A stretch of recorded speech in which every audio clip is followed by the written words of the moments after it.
بسم الله الرحمن الرحيم. بهالأجواء الشتوية وهالبردات الحلوة بدنا نعمل كيكة السادة يلي بتتاكل مع الشاي. كيكة رائعة. هلأ بتشوفوا موادها سهلة وموجودة بكل بيت. شوفوا لي اياها قديش طرية وظريفة ونافشة ابدا، ما معجنة، بتشهي القلب. هلأ عنا 4 بيضات بدرجة حرارة الغرفة، وعنا كاسة وربع سكر. نخفقهم بالمضرب الكهربائي ليسمك الخليط ويفتح لونه.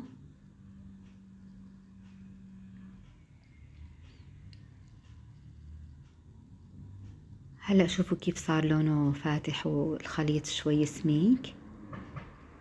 هلأ بدي نزل عليه 3/4 كاسة زيت نباتي. هلأ حطيت أول شي بشرة ليمونة كاملة و3/4 كاسة زيت نباتي أو زبدة، أنا هون حطيت زيت،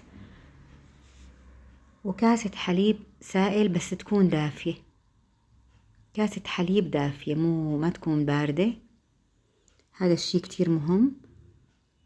بنخلطهم، وبعدين حطيت 2.5 كاس طحين. أول شي بنحطهم على سرعة عالية، بعدين لما بننزل الطحين بنحطهم على أقل سرعة. هيك بعد ما انخلط الخليط كلياته، الطحين دخل بقلب العجينة. وآخر شي رح ضيف محسن الكيك، هو 2 كبار طحين.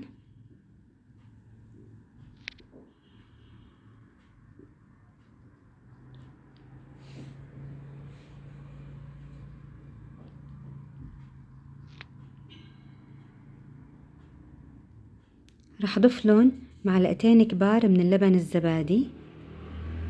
هاي الطحين. هلا بدي ضفلن 2 كبار من اللبن الزبادي،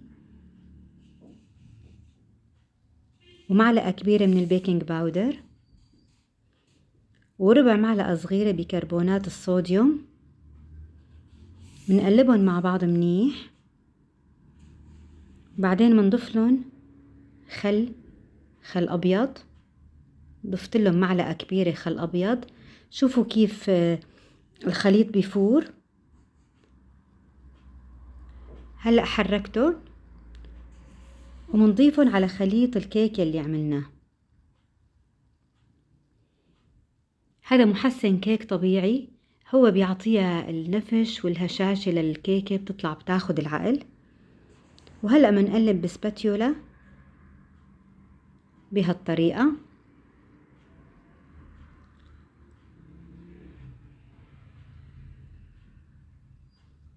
من تحت لفوق مثل ما شايفين. هلأ عندي قالب اللي له فتحة من النص، دهنته بالطحينة كلياته، طرافه دهنته بالطحينة، وحطيت فيه الخليط. محمية الفرن على درجة حرارة 180 لمدة 10 دقايق. حميته بعدين حطيته بالفرن. ليكو ما شغلت النار من فوق أبدا، حطيته على الرف النصاني، مشغل النار بس من تحت. أخذ معي 2 ساعة وطلع بيشهي القلب بهالطريقة. أول ما فتحت الفرن لقيته هيك تحمر وشه تمام، صار ذهبي. وبعد ما طلعته من الفرن شوفوا منظره ما أحلاه. هلأ أنا لو القالب عندي صغير كان طلع ارتفاعه أكتر، بس هو 4 بيضات فهيك ارتفاعه كتير منيح. شوفوا منظره ما أحلاه بهالبردات وهالشتوية.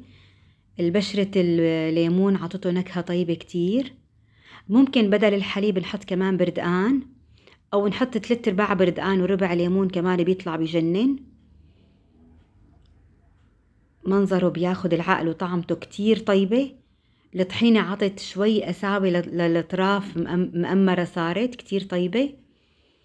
وجنبه الشاي بهالبردات. هون نزلت أنا جبت المواد من مدينتي، رحت في سوبر ماركت هون قريب مني، نزلت رحت اشتريت الأغراض تبع الكيكة. فحبيت صور لكم المناظر. مدينتي بالقاهرة بمصر، منطقة كتير كتير حلوة. فنزلت هيك الدنيا مغيمة والجو كتير حلو، فهيك حبيت أصور لكم الأجواء، أجواء الشتوية. ورحت جبت المواد وأجيت على البيت ساويتهم، وحطيت لكم أول شي الفيديو الكيك، بعدين حطيت لكم يعني التصوير اللي صورته بمدينتي.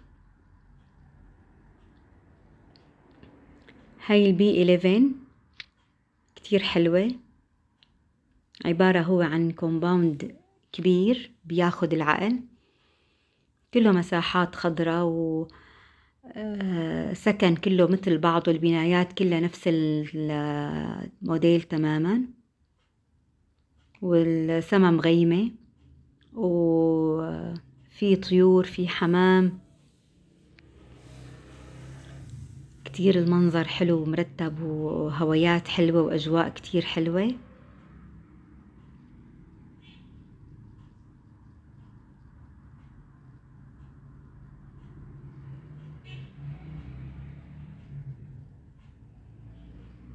هلأ لأنه شتاء ما في كتير ورد، بس بالصيف الشجر كله بتلاقوه مأزهر، وبتلاقوا كتير كتير كتير في زهور وفي ياسمين وبس. هلأ لأنه شتاء بس خضار، يعني ما في ورد،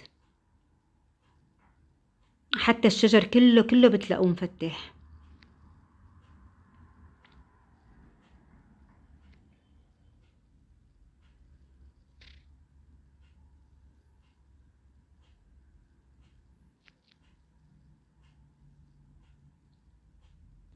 الله يديم علينا نعمه وفضله يا رب. تابعوا الفيديو للأخير، وإن شاء الله هيك بتعملوا هذا الجاتو وبيطلع معكم بجنن. وشكرا على المتابعة.